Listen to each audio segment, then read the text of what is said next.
विश्वामित्र का आश्रम।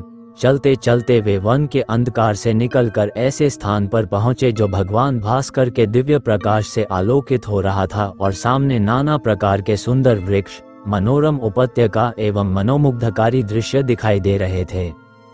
रामचंद्र ने विश्वामित्र से पूछा, हे मुनिराज, सामने पर्वत की सुंदर उपत्यकाओं में हरे हरे वृक्षों की जो लुभावनी पंक्तियां दृष्टिगत हो रही हैं, उनके पीछे ऐसा प्रतीत होता है कि जैसे कोई आश्रम है। क्या वास्तव में ऐसा है या यह मेरी कल्पना मात्र है? वहां सुंदर सुंदर मधुरभाषी पक्षियों के झुंड भी दिखाई दे रहे हैं, जिससे प्रतीत होता है कि मेरी कल्पना निराधार नहीं है। विश्वामित्र जी ने कहा, हे वत्स, ये वास्तव में आश्रम ही है और इसका नाम सिद्धाश्रम है। ये सुनकर लक्ष्मण ने पूछा, गुरुदेव, इसका नाम सिद्धाश्रम क्यों पड़ा?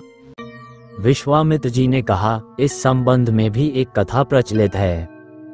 प्राचीन काल में बलि नाम का एक राक्षस था। बलि बहुत पराक्रमी और बलशाली था और समस्त देवताओं को पराजित कर चुका था। एक बार उसी बलि ने यहाँ पर एक महान यज्ञ का अनुष्ठान किया था।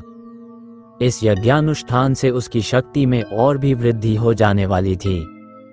इस बात को विचार करके देवराज इंद्र अत्यंत भयभीत हो गया। इंद्र समस्त देवताओं को साथ लेकर भगवान विष्णु के पास पहुंचा और उनकी स्तुति करने के पश्चात उनसे प्रार्थना की, हे त्रिलोकीनाथ, राजा बलि ने समस्त देवताओं को परास्त कर दिया है और अब वह एक विराट यज्ञ कर रहा है। वो महादानी और उदार हृदय राक्षस है।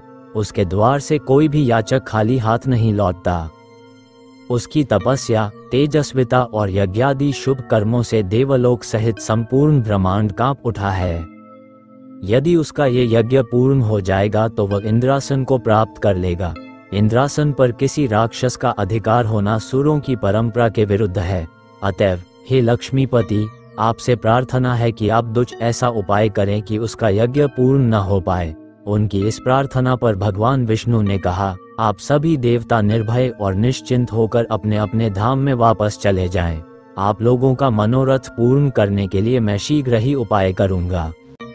देवताओं के चले जाने के बाद भगवान विष्णु वामन, बौने का रूप धारण करके वहां पहुंचे जहां पर बलि यज्ञ कर रहा था। इस बौने किंतु परम तेजस्वी ब्राह्मण से राजा बलि अत्यधिक प्रभावित हुए और बोले, विप्रवर, आपका स्वागत है, आज्ञा कीजिए, मैं आपकी क्या सेवा कर सकता हूँ? बलि के इस तरह कहने पर वामन रूपधारी भगवान विष्णु ने कहा, राजन, मुझे बैठकर भगवान का भजन करने के लिए सिर्फ 2.5 चरण भूमि की आवश्यकता है। इस पर राजा बलि ने प्रसन्नता पूर्वक वामन को 2.5 चरण भूमि नापने की अनुमति दे दी। अनुमति मिलते ही भगवान विष्णु ने विराट रूप धारण किया और एक चरण में संपूर्ण आकाश को और दूसरे चरण में पृथ्वी सहित पूरे पाताल को नाप लिया और पूछा, राजन, आपका समस्त राज्य तो मेरे 2 चरण में ही आ गए, अब शेष आधा चरण से मैं क्या नापूं? बलि के द्वार से कभी भी कोई याचक खाली हाथ नहीं गया था। बलि इस याचक को भी निराश नहीं लौटने देना चाहता था। उसने कहा, हे ब्राह्मण, अभी मेरा शरीर बाकी है, आप मेरे इस शरीर पर अपना आधा चरण रख दीजिए। इस पर भगवान विष्णु ने बलि को भी अपने आधे चरण में नाप लिया। बलि का ये दान इतना महान था कि बलिदान के नाम से विख्यात हो गया। भगवान विष्णु ने बलि की दानशीलता से प्रसन्न होकर उसे वरदान दिया कि यह स्थान सदा पवित्र माना जाएगा, सिद्धाश्रम कहलाएगा और यहाँ तपस्या करने वाले को शीघ्र ही समस्त सिद्धियां प्राप्त होंगी।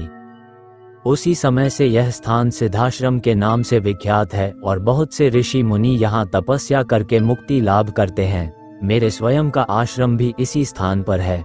मैं यहीं बैठकर अपना यज्ञ संपन्न करना चाहता हूँ। जब जब मैंने यज्ञ प्रारंभ किया तब तब राक्षसों ने उसमें बाधा डाली है और उसे कभी पूर्ण नहीं होने दिया। अब तुम आ गए हो और मैं निश्चिंत होकर यज्ञ पूरा कर सकूंगा। इस प्रकार की बातें करते हुए विश्वामित्र ने राम और लक्ष्मण के साथ अपने आश्रम में पदार्पण किया। वहां रहने वाले समस्त ऋषि मुनियों और उनके शिष्यों ने उनका स्वागत सत्कार किया। राम ने विनीत स्वर में गुरु विश्वामित्र से कहा, मुनिराज, आप आज ही यज्ञ का शुभारंभ कीजिए। मैं आपको विश्वास दिलाता हूँ कि मैं आपके यज्ञ की रक्षा करते हुए इस पवित्र प्रदेश को राक्षसों से मुक्त कर दूंगा। राम के इन वचनों को सुनकर विश्वामित्र यज्ञ सामग्री एकत्रित करने में जुट गए।